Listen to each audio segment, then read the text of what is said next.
kita belum sampai, mungkin Sekarang sebelum sampai sih, dari kalau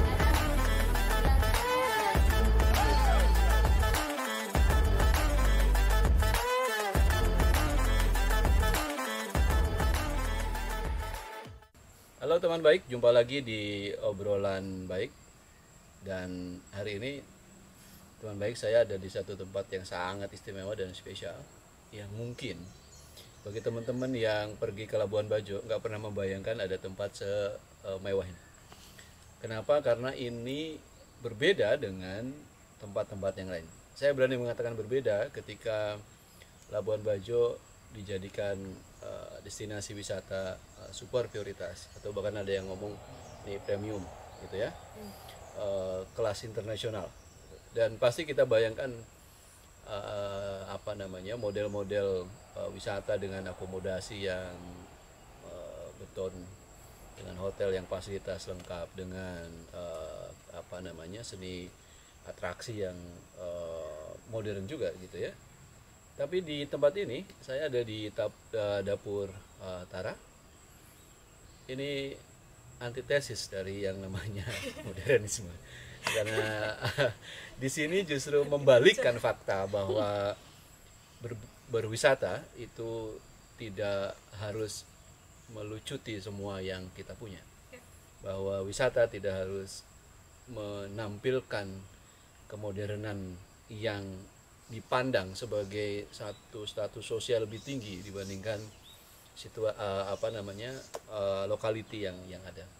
Ini di dapur Tara saya hadir bersama orang baik tentu saja, founder sekaligus kalau mau saya bilang provokatornya sebenarnya ini. Provokatornya Kak Lis, apa kabar? Makasih, kabar baik Kabar sekali. baik ya. Kak Lis boleh tahu nama lengkap sih? Saya nama lengkapnya Elizabeth Yanita Tararubi. Yanita Tararubi. Iya. Elizabeth. Aslinya dari Saya orang Momere, Momere. Momere itu di barat ya? Timur. Lebih timur dari Manggarai ya? Iya. Iya. Dekat Lartuka. Iya betul. Lebih timur. Oh sorry, kebalik saya. Ya. Ngapain jauh-jauh dari timur ke barat? Jadi Ini apa? provokator. Jadi provokator. Karena di barat kurang provokator. Udah saya bilang ya, jadi provokator. Enggak, saya khawatir karena tersesat saja gitu. Iya. gitu. Jadi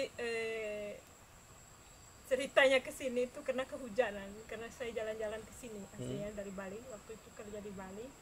Ke sini jalan dan selalu bawa buku. Jadi karena kisah hidup saya dulu kurang buku. Jadi waktu saya SD itu kurang buku, kurang guru, kurang sekolah, kurang semuanya. Ya. Jadi tapi kemudian menjadi indah sekali. Kita hidup. Jadi dari Bali saya ke sini bawa buku dan selalu Hanya bawa buku ya? iya bawa buku, ketemu anak-anak tuh baca. Oke. Di pinggir jalan berhenti motor baca kayak gitu. Waktu itu kan saya mengajar di salah satu sekolah internasional di Bali yang punya semuanya, yang punya A B C D sampai Z semuanya ada. Itu tahun berapa? 2016, 2017 lah. Ketika kesini tahun berapa? Kesini itu 2017. 17 itu? Pas liburan sekolah. Oh lagi libur, memang sebenarnya nggak sengaja juga ya kesini. Maksud saya tidak, statusnya masih Masih mengajar di sana. Iya, libur karena saya ini orang Flores tapi belum pernah ke Labuan Bajo. Iya. Oke, Iya. oke, make sense. Oke, akhirnya dari 2016 lagi liburan sekolah Iya, ke sini. Sini. Terus?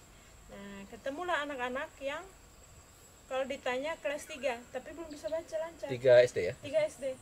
Tapi belum bisa baca lancar. Lagi ketemu lagi yang sama. Terus saya pikir kayak pertanyaan besar, ini kayak ada sesuatu yang salah di pulau ini atau di tempat ini ya. Sementara Kak Lis sendiri ngajar orang-orang dengan bayaran SPP-nya yang mahal ya? Iya, yang mahal. Yang buat saya hati panas juga. Hati panas. Karena yang diajarkan yang punya kita semua. Iya.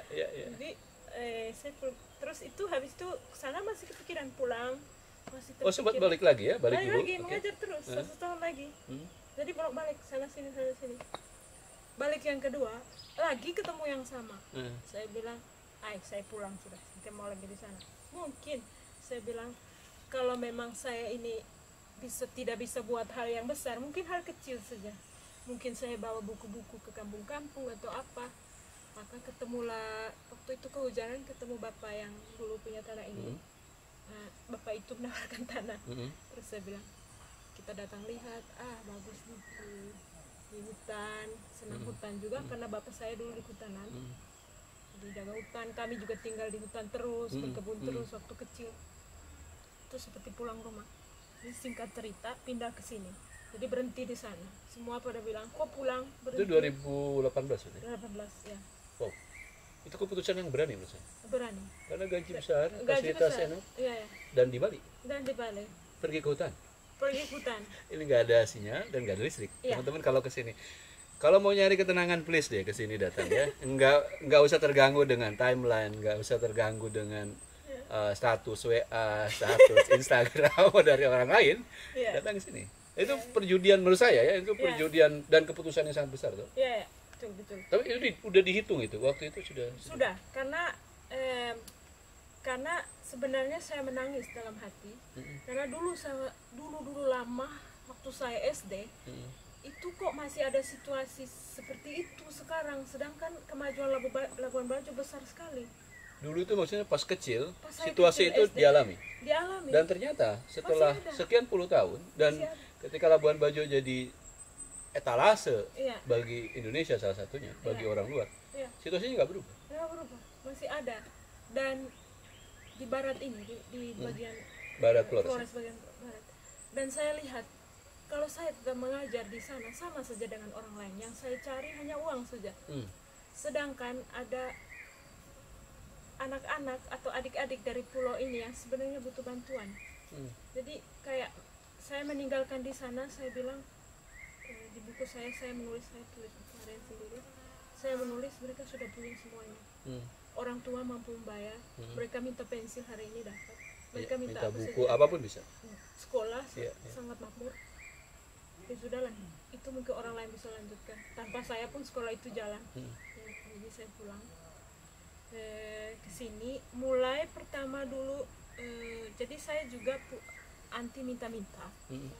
Jadi saya bilang baiknya itu buat sesuatu sehingga ini bisa mensupport mimpi saya untuk anak-anak. Jadi dulu kita ada kelompok belajar dulu, kelompok belajar. Habis itu tukarnya pakai plastik dulu, tapi itu stop karena kita tidak tahu plastiknya kemana. Karena ada banyak plastik.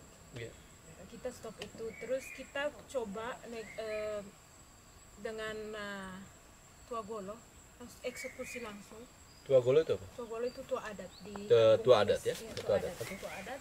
Bahwa kita mau buat sekolah dan mereka, saya lihat kesulitan kami di Flores ini kan dengan ekonomi sebenarnya tidak sulit, tapi karena belum memanfaatkan secara maksimal. Jadi sekarang masih dibilang sulit. Jadi itu kalau susah itu bayar anak uang sekolah. Dan TK atau PAUD itu dianggap sepele. Yang paling penting itu anak saya yang kuliah, anak saya yang SMA, itu yang paling penting. Kalau yang kecil-kecil ini enggak terlalu. Kecil ya tidak terlalu. Padahal fondasi dasarnya kan. Fondasi dasar di situ, siap emasnya di situ. Jadi kita mulai buat sekolah PAUD, namanya Pelangi Baru, New Rendo. Karena saya terinspirasi dari Dari Pelangi sekolah di sana. Ya. Terus kita, tapi tidak ada gedung, tidak ada. Jadi kita pinjam halaman rumahnya orang.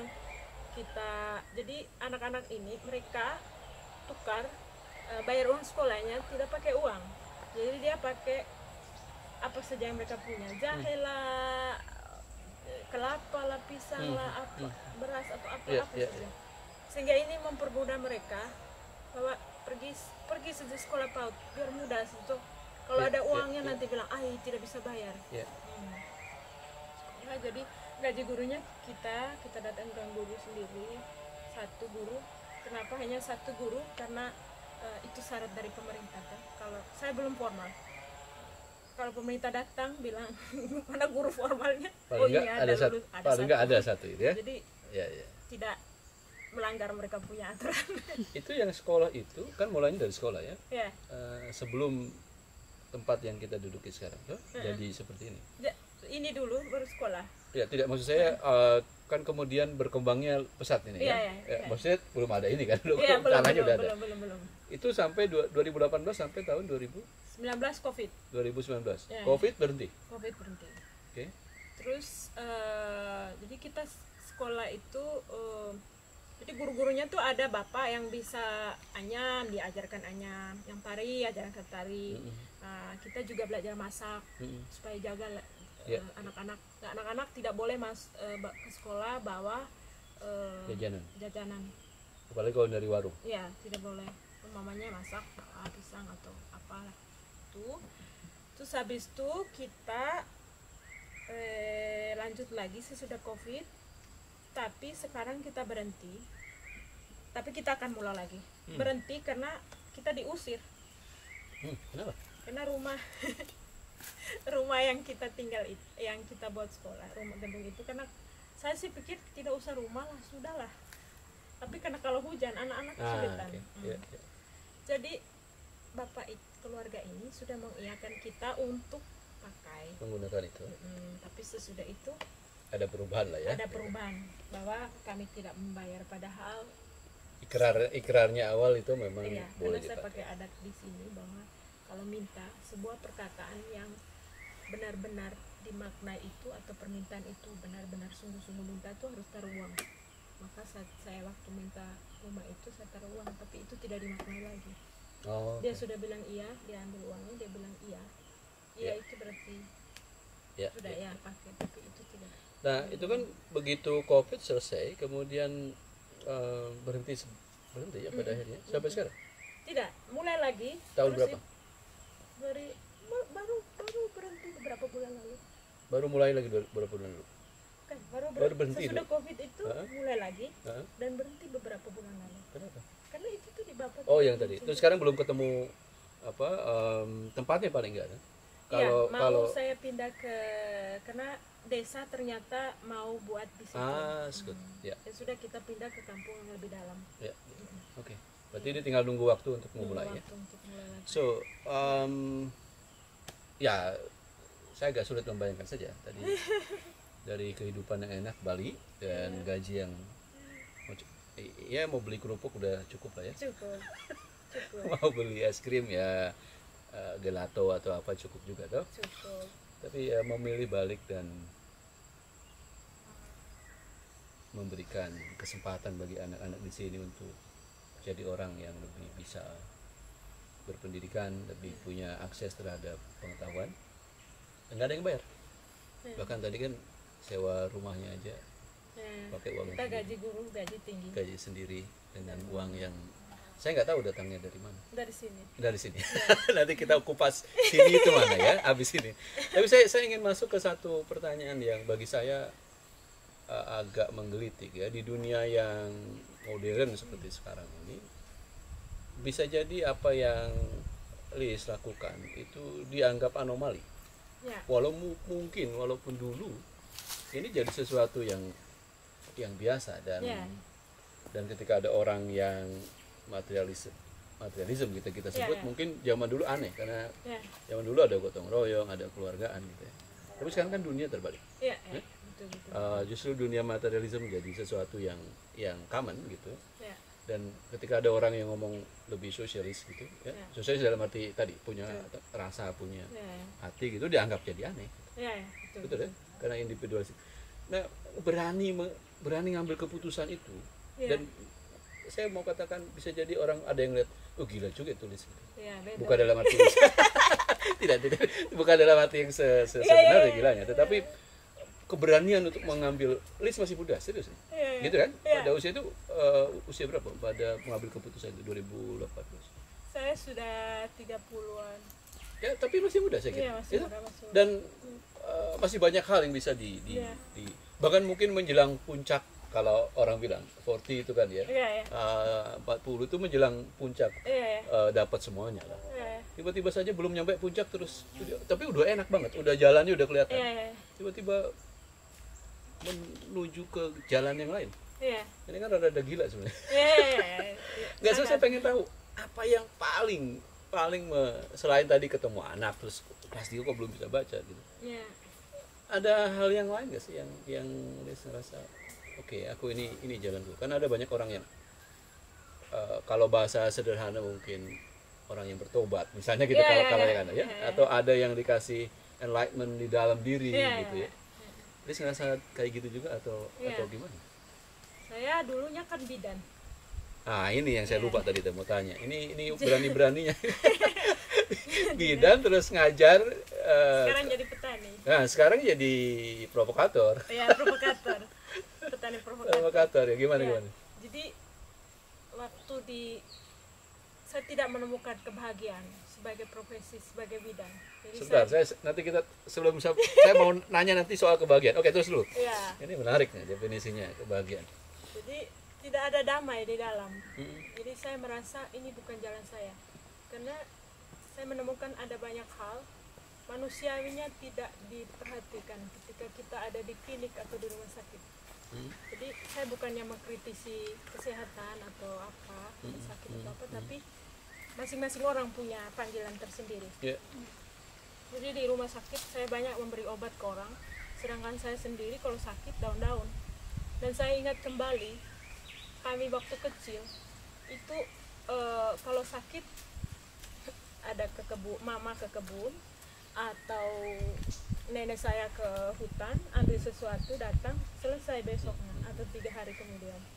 Nah, dan praktek kerja itu seperti saya agak keras, seperti kita diperbudak oleh pabrik obat untuk mensukseskan usaha mereka dan kimia. Jadi itu tidak buat bahagia, dan ada banyak kemanusiaan yang saya alami, hal-hal manusiawi yang seharusnya masih bisa diusahakan tapi itu dipaksakan karena bisnis ya, di rumah sakit.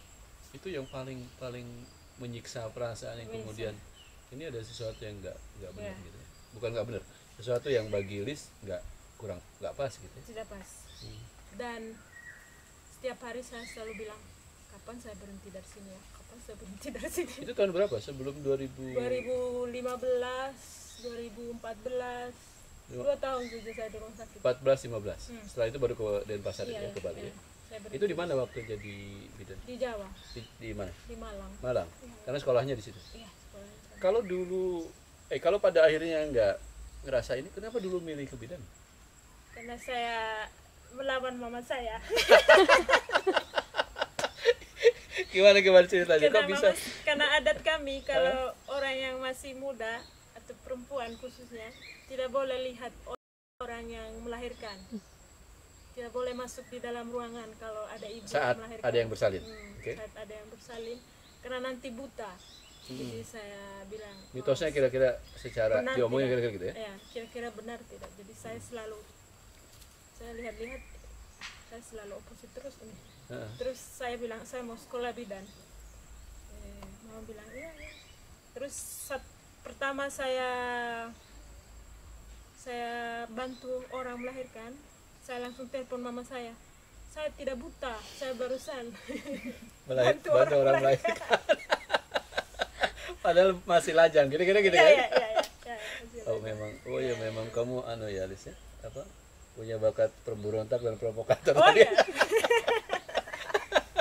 Oke. Iya. Sebenarnya itu ingin membuktikan ya Ingin bahwa membuktikan. ada banyak hal yang perlu juga kita refleksikan, Lihat kita kembali. mungkin juga diluruskan juga ya. Iya, iya. Oke, balik ke yang setelah pergulatan jiwa yang berontak tadi Iya, gitu iya. ya. Kok saya yang ngerasa ada yang aneh, kemudian akhirnya ngajar, keluar dari bidan, ngajar. Itu aja masih tadi kalau cerita 18 19 ya kan? Iya, sekolahnya panas saya. Di sekolah malah juga ngerasa ini ada sesuatu yang salah, apalagi Ada setelah sesuatu kesini. yang salah karena dia ini sekolah internasional.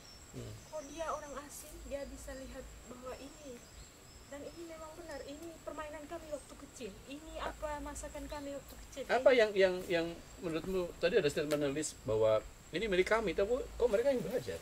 Ya, Misalnya contohnya di sekolah yang di Denpasar, yang di Bali. seperti alat-alat mainan anak-anak itu kan dari bambu. Yang permainannya itu kan kami dulu waktu kecil main seperti itu. Dan bertani dengan pamakaca dengan segala macamnya itu kan Itu diajarin di menenun. sekolah itu, Diajarkan di sekolah itu, membatik itu kan menenun. membatik, menari Bali, menari Saya lagi yang mengajar menari Flores. Panas hati saya. Dan panasnya karena yang diajari bukan anak-anak Flores. Bukan. Anak-anak orang asing. Tapi ada gunanya juga saya di sana. Ada bagusnya juga. Jadi saya selalu mengambil Sisi yang lain ya. sisi yang lain. Itu saya belajar bahasa Inggris lebih bagus. Hmm. Karena mau tidak mau saya harus dipaksa untuk mempersiapkan bahan untuk mengajar. Jadi kalau orang Flores bilang kalau di depan anak-anak itu kan iya. Jadi ada bagusnya juga. Dan di sekolah itulah saya mengalami bahwa sekolah yang benar itu adalah sekolah yang murid benar. Sekolah benar adalah ketika muridnya benar. Benar Muridnya dalam benar. konteks apa? Benar dalam konteks setiap anak itu spesial. Setiap anak itu dia mengatakan sesuatu yang mungkin kita tidak mengerti, tapi itu enlightenment di dalam di dalam ininya dia wisdom sekali, atau dia menemukan sesuatu genius. Nah, kejeniusannya dia itu belum tentu si guru sama. Kan tiap anak punya Punya ini sendiri. Jadi saya percaya itu. dan itu berbeda dengan quote and quote sekolah lain yang dianggap sama semua orang. Ya, Anak gitu ya. ya. Dan guru selalu benar. That's right. Aturan pertama guru selalu benar. Kalau well ya, terus Ya. Terus setelah itu saya balik ke sini itu karena kenapa saya memilih seperti ini. Saya menemukan awal-awal tuh kayak refleksi, karena saya sering menulis juga. Saya refleksikan seharusnya saya harus kembali ke akar saya. Karena mungkin kami sering tinggal di hutan ya. Jadi kemudian ketika saya sekarang merefleksinya selalu ke pohon. Jadi seperti pohon, kalau akarnya tidak kuat, tumbang itu pohon. Jadi kalau semakin dalam akarnya, semakin kuat itu pohon. Musim kemarau, ya boleh gugur daunnya, tapi akan tumbuh lagi. karena akarnya masih cukup Akarnya kuat masih untuk cukup bisa kuat. dapat Iya. air. Dan kalau saya memaknai juga, kalau di sana ada kesulitan di dalam misi atau hidup saya, kan seperti akar. Kalau ke bawah dia ketemu, tumbuh ke bawah dia ketemu batu, dia akan belok cari tanahnya lagi, Kan mencari jalannya sendiri. mencari jalannya sendiri. Jadi selalu ada saja jalan. Saya temukan. Jadi intinya kembali ke akar. Ya mulai sudah saya kembali ke akar, konteksnya Manggarai.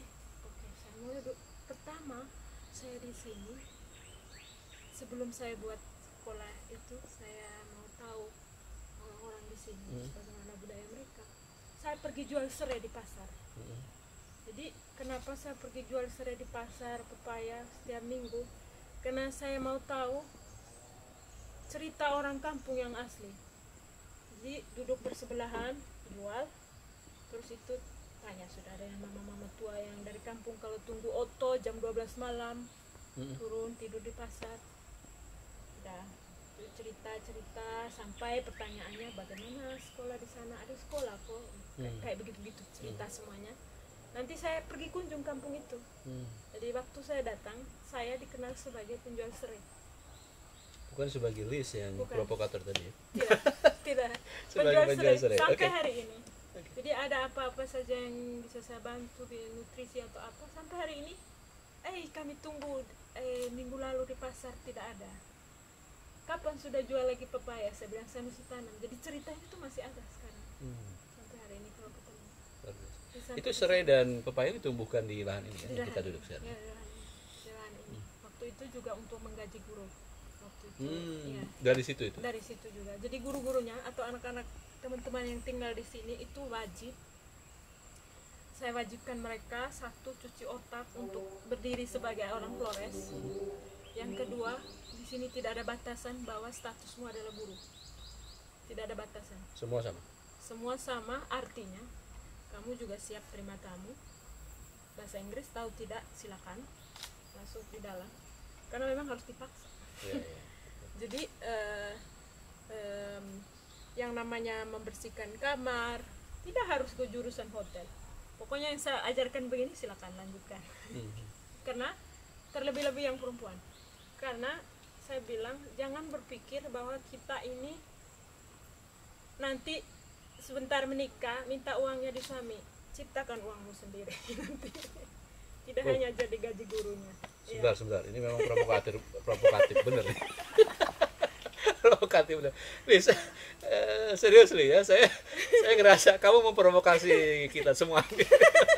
Tapi provokasi yang sangat baik. Saya menangkap satu kesan ya, bahwa sesungguhnya yang sedang diperjuangkan Liz itu bukan hal yang teknis gitu ya. Bukan sekedar perempuan harus punya aktivitas atau anak-anak harus punya pendidikan gitu ya. Tapi saya menangkap Liz sedang mendorong satu perubahan yang mungkin pada skala yang kecil kampung. Soal kita adalah sebagai orang Flores. Betul ya. Itu yang kenapa sangat khawatir kalau kemudian tidak ada lagi orang Flores. Kita hilang identitas. Sekarang apa resikonya kalau kemudian kita hilang identitas sebagai orang Flores? Kita hidup seperti melayang saja, tidak tahu kemana kita pegang. Kita hilang jalan leluhur kita untuk pulang lagi. Kita hilang seperti penonton di negeri sendiri saja, sudah selesai. Sama saja dengan orang lain, boring saja, sudah selesai. Maka saya mempertahankan, sekali rambut keriting tetap keriting. Sebagai identitas. Nah, ini nggak teman baik ya. Bukan bermaksud menyinggung ini ya. Mohon maaf kalau ada yang tersinggung. Ini tidak sama sekali. Ini dalam konteks soal apa tadi? Soal root ya, soal akar gitu, soal identitas. Terus sekali hitam tetap hitam. Gitu. Jadi ada kemarin nih, ada orang datang, "Lis, rambutmu asli ya?" "Iya asli." "Kenapa kamu tidak rebonding, Bu ya?" "Ya kalau rebonding saya hilang dong Floresnya." "Ya begini saja sudah selesai toh." Saya bilang gini, "Ya mungkin untuk," saya buat lucu sih, "mungkin untuk kamu senyum terus ya." Saya bilang, "Iya, mungkin ada orang di dunia ini, dia jalan keliling tuh hanya cari orang yang rambut keriting. Kita tidak pernah tahu toh." Sama halnya ada orang yang juga nyari kulit putih terus. Ya sudah. Saya jadi sih tergelitik juga. Mungkin ya sebagian di antara kita, jangan-jangan termasuk saya. Kita seringkali tidak aware bahwa ketika identitas kita hilang sebagai sebuah komuni gitu, sebagai sebuah komunitas, sebagai sebuah masyarakat gitu, kita akan kehilangan tidak hanya identitas, tetapi kemudian kalau saya nangkep dari Liz kan, kita akan kehilangan value yang mungkin sesungguhnya itu jadi benteng dan kekuatan. Saya menangkapnya begitu ya. Karena, betul. Ya, tadi Liz bilang. Betul sekali. Kalau kita tidak, sekarang begini saja. Kalau adat kita di Flores ini kita tidak mau tahu, makan kita tidak mau tahu. Terus apalagi kekuatan kita melawan investor besar datang. Kamu punya uang? Tidak ada. Kamu punya tanah? Tidak ada. Bahkan sudah dijual. Misalnya begitu ya. Misalnya. Terus apa yang kamu punya? Kalau cerita adat saja sudah hilang, menganyam saja sudah tidak tahu menganyam, menenun tidak tahu menenun, terus mau jadi tukang sapu saja, tidak mau saya, tidak mau, karena kita punya emas juga, kita punya kekuatan itu akar kita hanya itu akar kita. Kalau itu juga hilang, ini masuk terus, modern ini masuk terus. Dan saya bilang mereka punya uang boleh, mereka punya kekuatan, tapi mereka tidak punya budaya kita. Liz, saya ingat satu obrolan dengan kawan yang lain ya. Dia bilang hari ini kapitalisme, modernisme itu nggak bisa dilawan dengan cara yang lain kecuali dengan model kapitalisme juga. Ada yang mengatakan begitu, Tapi kemudian tentu dengan ukuran dan skala yang berbeda ya, dengan kedalaman itu. Tapi saya nangkap Liz menawarkan yang lain juga nih pada akhirnya, bahwa perlawanan terhadap materialisme atau modernisme yang muncul, yang tadi Liz bilang bisa jadi mencerabut kita dari akarnya, dan ketika kita tercerabut kita bisa terhempas kemanapun, Ya. tergantung angin membawa kita kemana. Ya. Nah, kalau kemudian yang ditawarkan saya menangkap bahwa ada cara yang lain, nggak mesti harus dengan materialisme dan modernisme yang bisa juga harus kita lakukan, tetapi dengan justru dengan value, dengan budaya, dengan kultural, mulai dari dalam semua aspek kehidupan, ya, termasuk pangan, pertanian, gitu. Liz menawarkan itu, saya kira ini hal yang menarik karena ada banyak orang yang nggak percaya itu. Ya. Serius deh. Karena mereka lupa rumah mereka. Karena akar itu seperti rumah. Kalau di dalam rumah kita itu beres, keluarga kita kuat, apapun pengaruh dari luar itu tidak akan masuk. Karena bapak tahu mama begini, mama tahu anak-anaknya seperti ini. Kita tahu beras atau apa di belakang, kita tahu penghasilan kita per bulan begini. Jadi kalau konteks ini diandaikan seperti orang datang mau membeli tanah kita tidak mau. Sama dengan ini. Jadi kalau di dalam rumah kita ini beres, kuat, siapapun mau masuk tidak akan masuk. Tidak bisa mempengaruhi kita. Jadi mau duitnya sampai di langit juga tidak akan mempengaruhi kalau kita sudah punya akar di dalam rumah kita. Ya. Tapi ada hal yang lain, Liz. Kalau kemudian ini kan saya di episode yang lain, teman-teman baik bisa nonton juga obrolan saya dengan Romo Inosius, ya, Romo Ino. Beliau mengatakan bahwa perubahan itu, atau dengan Peter Marcel, ya, di episode yang lain juga teman-teman bisa lihat bahwa perubahan itu kehidupan ini nggak ada yang nggak berubah kecuali perubahan itu sendiri, gitu ya. Kecuali perubahan itu sendiri, perubahan itu semua berubah. Nah, konteks budaya nih misalnya, pertanian atau pangan, kalau itu jadi alat perlawanan kita, sementara kehidupan kita juga, kebudayaan itu kan juga berubah, ya, kehidupan kita berubah, gitu. Nah, apakah misalnya pertanyaannya, kita perlu melakukan, kalau istilahnya Romo inkulturasi, atau bahkan mungkin bahasa yang lain ada yang mengatakan reading the wave kalau bahasa sekarang, ya. Perubahan yang terjadi, kita akarnya tetap dikuatkan tetapi lebih fleksibel mengikuti arus perubahan.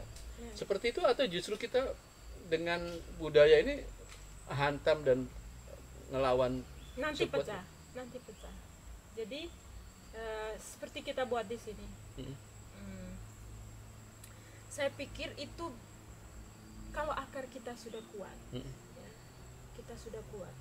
Yang datang ini kita perkenalkan, manusia modern kita perkenalkan, dan sambil kita melihat apakah manusia modern ini, kita tetap pegang akar kita, seperti makanan lah.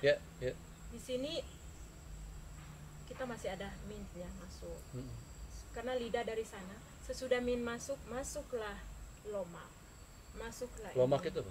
Sayuran yang tadi kita makan, masuklah nasi kuning. Nanti kita bahas sebentar, ya, supaya karena mungkin yang nonton kita nggak cuma dari Flores, ya. Oh iya.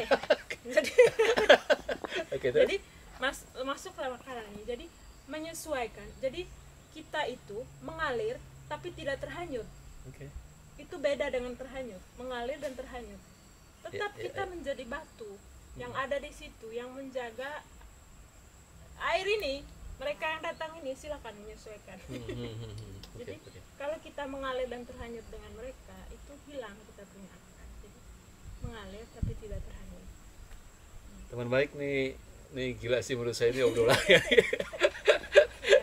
Saya udah dikedipin sama produser, tapi saya nggak mau berhenti, biarin aja. Sudah selesai. Nggak, biarin aja. Mereka kan yang ngatur. Tanggung jawab. Iya, tanggung jawab. Karena gini, jadi penting menurut saya. Betul bahwa perubahan itu terjadi dan kita hidup pada era yang perubahan itu atau kebudayaan itu sekarang ada. Tetapi Liz tadi mengingatkan teman baik, seyogianya akarnya tetap ada di kita, bukan kita berpegangan pada pohon yang akarnya milik orang lain. Kira-kira gitu, ya.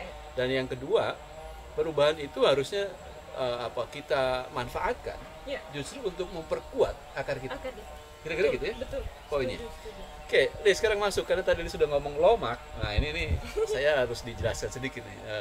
Mungkin teman baik juga sama gitu. Liz, selain ngajar itu kemudian nanti kita ke lomak ya. Selain ngajar kan pada Penting juga kan. ya oh iya dong. Paralel dengan itu kan Liz mengelola lahan yang sekarang kita duduki di area ini ya. Pakai pendekatan permakultur, betul? Iya, betul. Dan saya mendengar Liz pernah mengatakan bahwa permakultur itu seolah-olah balik sekarang itu dari luar, Iya. padahal itu adalah Milik kultur kita, terutama di sini ya misalnya. Apa yang dilakukan di lahan ini terkait dengan pertanian? Jadi lagi-lagi tetap memperkuat akar dan menyesuaikan, tapi tidak terbawa arus. Di sini tanaman-tanaman asli flores, pohon lebih-lebih karena banyak batu, konturnya batu, jadi sekarang tanaman buah macam. Tapi ada juga tanaman adoptif, karena tamu kita ini kan asing. Itu tadi yang disebut dengan menyesuaikan, tanpa menghilangkan Iya, root. Oke, makin clear ya. Oke, terus. Jadi kita menanam sambil kita melihat. Jadi saya juga sedang belajar karena kembali lagi ke kebun ini, jadi sedang belajar. Oh, yang ini bisa di sini. Oh, yang ini tidak bisa di sini. Oke, ini ditanamnya kapan? Karena perubahan iklim juga. Ya, perubahan iklim, situasi lahan di sini banyak bebatuan. Jadi menyesuaikan. Jadi banyak sekali belajar dari teman-teman yang dari luar juga, teman-teman yang datang banyak mendengar, tapi juga banyak sekali mendengar dari opa-oma yang ada di kampung ini di wilayah Manggarai, mama saya, keluarga di Mere, dengar cerita mereka, tambah pengalaman saya waktu kecil jadi anak. Dan semua praktik pertanian tidak hanya jenisnya, tetapi praktik pertanian dilakukan dengan model dan cara pertanian yang memang dari dulu itu hidup dan berkembang bersama kebudayaan. Iya, betul. Dan saya terkejut ketika masuk kemudian mendapati nanti mungkin bisa di footage bisa kita tambahkan ya di obrolan ini. Suasananya teman-teman bisa membayangkan ini bukan kalau Lisa dibilang menanam kemudian menumbuhkan, itu jangan dibayangkan kayak kebun yang intensif. Oke, yang bersih kemudian yang dikasih pupuk kimia ya, yang disemprot. Tapi ini ditumbuhkan dengan cara alam ya, dengan menyesuaikan keinginan alamnya itu. Iya, betul gitu ya. Ya, seirama alam. Seirama alam. Dan yang paling mengejutkan lagi ketika selesai kami jalan, kemudian masuk ke tempat duduk dan ngobrol, lalu dihidangkan makanan. Yang pada akhirnya ketemu lomak itu. salah satunya ya, salah satunya. Saya tadi menikmati ada makanan yang dikasih di bambu ya, nasi apa namanya? Hangkolo. Kemudian ada lomak.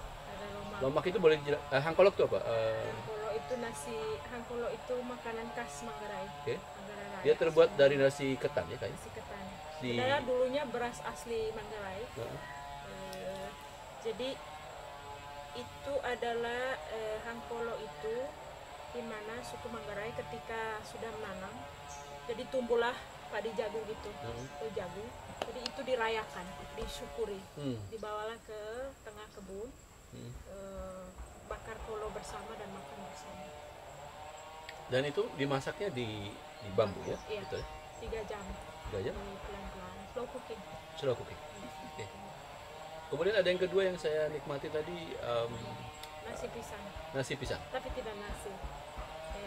Kita sebut saja nasi pisang. Menurut beliau nasi pisang. Sesungguhnya bukan nasi, tapi dia sumber karbohidrat juga. Iya.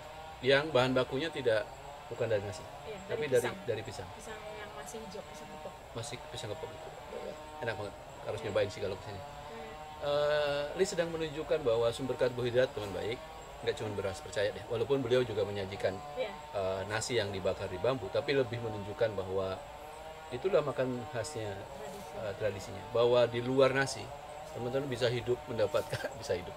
mendapatkan energi sebagai sumber karbohidrat dari apapun, termasuk Ya, dari umbi-umbian. umbi-umbian, kemudian pisang dan seterusnya. Protein tidak harus dari daging, dari kacang-kacangnya. Yang berikutnya tuh tadi saya makan yang lomak tadi, boleh di sekilas ya? Akhirnya, jadi lomak ini jadi semua daun sebenarnya, daun ubi misalnya, konteks ini daun ubi dengan jantung pisang, tapi jantung pisangnya tidak direbus, dibakar, Oh, oke. dipanggang, sudah itu disuit-suit, nanti dicampur kelapa, bawang. Aslinya itu pakai, kalau suku Manggarai itu pakai ada ininya juga, ada kemiri dibakar, kemiri sama cabai. Tapi sedikit dimodifikasi tadi karena reading the wave. Ya, reading the wave. Karena kita lihat orang-orang yang tamu yang datang ini kan dominan orang asing. Orang asing ini kalau kelapa itu mereka itu kepala mereka itu seperti kucing, sudah suka kelapa orang asing. Ya. Kucing. Ya. Kucing. Sangat suka kelapa. Ya? Sangat suka kelapa, apalagi sayur santan. Tadi malam itu baku rebu kalau kami di sini bilang, sampai habis. Ini tadi pagi pergi tapi sudah bilang tanggal 19 kami datang lagi karena kami mau makan lagi. Sudah pesan ya? Sekarang ya. Oke, Liz, itu contoh-contoh yang dihidangkan. Saya yakin dan percaya kalau tiap hari saya kunjung ke sini menunya pasti akan banyak karena sesuai musim. Jadi makannya sesuai musim dan apa yang ada di kebun. Ya, jadi karena fresh ya. Ya. Fresh dan sehat dan slow. Tadi slow cooking, slow food. Artinya Liz sedang menawarkan ke kita juga, teman baik, tidak hanya praktek budidayanya, bahwa praktek memasak ya dalam konteks pangan di Manggarai itu punya akar yang kuat, punya akar yang sangat besar, dan itu jadi kekuatan gitu. Dan Liz sedang berusaha menunjukkan itu ke kita, bahwa kita punya keragaman yang luar biasa. Kalau tidak ada yang ini, kamu bisa pakai yang ini. Beda dengan mungkin kalau satu saat, ya kita tahu sekarang pola konsumsi kita makin tergantung pada satu jenis masakan. Dan kalau makanan, apalagi yang didatangkan dari luar, bahan baku, kita tahu beberapa ya. Ketika terjadi perang misalnya atau kekeringan di negara produsennya, di sini ribut karena protes karena harganya jadi. Liz menawarkan hal yang lain. Kenapa enggak? Kita punya banyak itu dan nggak peduli di sana mau kayak apa kan? Di negara, karena kita nggak mengimpor, kita jadi lebih berdaulat, lebih cukup. Itu yang mau sedang dikatakan oleh Liz dengan yang praktik. Jadi saya melihat dengan ilmu kesehatan yang saya belajar dan kenyataan yang ada sekarang, bahwa makanan sehat itu bukan masalah karbohidratnya berapa, proteinnya berapa, ini itunya berapa. Itu datang kemudian. Leluhur kita tidak tahu itu karbohidrat berapa, ini itu berapa, tidak. Jadi saya merenung, saya menulis sendiri, makanan sehat itu bagaimana koneksi kita terhadap benih. Jadi kita boleh memilih benih untuk menanam, tapi benih itu memilih kita untuk tumbuh. Kalau dia tahu kalau kita itu butuh, dia tumbuh. Kita menanam sesuatu, bukan kita yang memilih dia mau tumbuh. Kita pilih, ya. Jadi mereka tapi justru yang dibalik. memilih Justru ketika kita menanam, benih akan memilih, dia akan ikut mendukung kita atau enggak. Kira-kira begitu. Ya, begitu. Karena mereka hidup.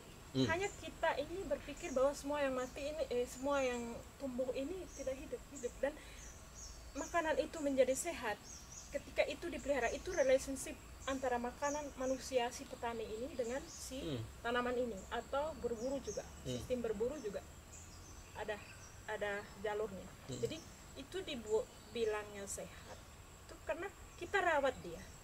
Sesudah itu waktu masaknya, emosi kita. Nah, kita ini sekarang kan dapur-dapur modern berdiri semua, tidak mau duduk. Itu beda emosinya. Di restoran-restoran, apakah emosi orang-orang yang memasak itu diperhatikan? Karena itu akan masuk ke makanan yang kita mempengaruhi cita rasa, dan makanan bisa memberikan feedback juga ya? Iya ya. Dan itu akan masuk ke tempel kita, ke tubuh kita, dan itu akan mempengaruhi emosi kita, kesehatan kita. Itu dari awal sampai akhir, sampai di piring makan kita. Dan dalam budaya Manggarai, memasak itu tidak hanya teknis, Iya. Ada alat masak, ada minyak, kalau itu digoreng, goreng selesai terus dimakan. Kalau saya menangkap begitu di budaya Manggarai, masak aja duduk, Iya. mungkin dari preparationnya dari awal itu penuh dengan dialog Dialog. dan nilai-nilai Iya. yang terjadi Iya. sampai makanan itu bisa dinikmati. Dan duduk makan yang benar. Sebenarnya duduk makan yang benar itu saya paling emosi dan jengkel. Karena saya bilang di Bali, saya itu memang orang ini. Kami itu kan duduk makannya begitu. Kenapa kau teliti? Memang itu yang benar sudah. Dia teliti. Ternyata duduk makan yang benar kita Indonesia itu sudah yang sehat. Bahwa ini menekan lambung sehingga porsi makan kita cukup untuk badan saat itu. Jadi sesuai dengan kebutuhan. Sesuai dengan Karena kalau berdiri ya seperti nggak ada batasnya. Iya, dan kursi itu tidak benar. ini luar biasa. Ini luar biasa ya. Provokasinya sudah. Serius. Tapi saya diajarkan juga. Saya berkebudayaan Sunda juga sama. Kalau makan kan kita duduk dan di Muslim misalnya ada ajaran juga. Kalau minum juga disarankan untuk duduk karena lambung kita jadi lebih tertata ya, termasuk makan gitu. Nah itu yang juga list di sini ya teman-teman, kalau ke sini nggak ada kursi makan tuh, makannya duduk lesehan. Dan karena bisa sambil bercerita soal ini makanan ini apa yang dari mana prosesnya, apa bahan-bahan dan seterusnya. Di sini saya itu memaksakan budaya kita Indonesia kekeluargaan dan makan bersama itu masuk di orang asing. Satu mau ke sana, satu ke situ, satu ke sana. Jadi itu makin jelas ya. Jadi tadi reading the wave tapi nggak kehilangan root, bahkan pelan-pelan mengenalkan dan menggeser ini menjadi lebih memperkuat kita ya. Malam itu disengaja makan malam bersama, pagi makan pagi bersama, supaya yang namanya buka bengkok-bengkok itu, duduklah kalian bersama di situ saling melayani karena ini budaya kami. Jadi tanpa mereka sadari kita sedang menularkan itu masuk di mereka. Dan tadi malam dan malam-malam lain mereka selalu bilang, kenapa orang di sini selalu happy ya? Orang Indonesia itu selalu senyum, kekeluarganya tinggi. Saya bilang iya, berawal dari makan bersama. Mereka bilang oh really? Iya really. Buktinya kalian sekarang happy tuh. dan itu ada di keluarga-keluarga seluruh orang Manggarai. Iya. Ada. Di Flores ini secara keseluruhan ya. Iya. Wes, saya sudah 3 kali diingatkan teman baik sama produser udah over waktunya. Sebenarnya ada 3 pertanyaan saya yang lain yang harusnya saya tanyakan, tapi baterai sudah habis. Kalau baterai saya masih banyak sebenarnya, tapi baterai kameranya. Oke, kali satu mungkin terakhir. Ini satu hal yang luar biasa ya, bagaimana Kalis mempertahankan pangan lokal. Tradisi budaya lokal, value lokal yang kemudian bisa bermain secara lincah di arus yang sangat deras gitu. Nah tentu ini kan bagian anak muda yang mungkin nonton obrolan kita sesuatu yang berat, karena bisa jadi bagi saya juga menghindari godaan yang enak, yang cepat kalau konteks makan misalnya, atau pertanian yang sekali tanam disemprot, dipupuk supaya hasilnya tinggi gitu. Itu kan godaan yang sangat menggiurkan dan nikmat gitu. Nah ada nggak pesan buat teman-teman nih, buat teman-teman muda, kalau Kalis karena levelnya udah provokator gitu ya, provokator kebaikan tentu saja teman baik ya, saya percaya ya udah gampang lah, tapi bagi kami yang saya ini masih pejuang awal nih, baru latihan. Ada nggak pesan yang bisa menguatkan lah kita untuk balik ke root, ke konteks pangan, budaya pangan lokal, pertanian lokal. Ini satu saja, mari kita pulang ke rumah kita. Jadi kalau pulang ke rumah itu pulang ke diri kita. Mau saya pilih makanan saya atau tidak. Pulang ke rumah itu pulang ke budaya kita. Mari kita pulang kampung, pulang ke rumah kita masing-masing. Apa yang bisa kita buat dari rumah kita dulu, tidak usah di luar dulu. Jadi dari rumah kita, karena dari rumah kita bisa bantu tangan yang kiri, yang kanan sama-sama. Dan harus selalu makan makanan kita, jangan makan makanan orang lain karena itu tidak sehat. Luar biasa. Ini padahal ada penonton bayaran, tapi mereka nggak tepuk tangan ya. Iya. Ada 1000 orang. Iya, mana penonton bayaran. Oke, teman baik ya. Terakhir saya mau highlight ayo pulang ke rumah kita. Ya. Rumah dimanapun teman-teman lahir, tumbuh, dan mengakar. Karena disitulah kekuatan kita, disitulah teman-teman akan memperjuangkan hidup dan kehidupan di masa depan. Sampai di sini obrolan kita. Semoga ketemu lagi di obrolan-obrolan baik berikutnya dengan orang-orang baik lainnya. Kalis, terima kasih banyak. Terima kasih. Sudah disajikan makanan yang enak, Makasih. disajikan pengetahuan yang luas dan energi yang besar.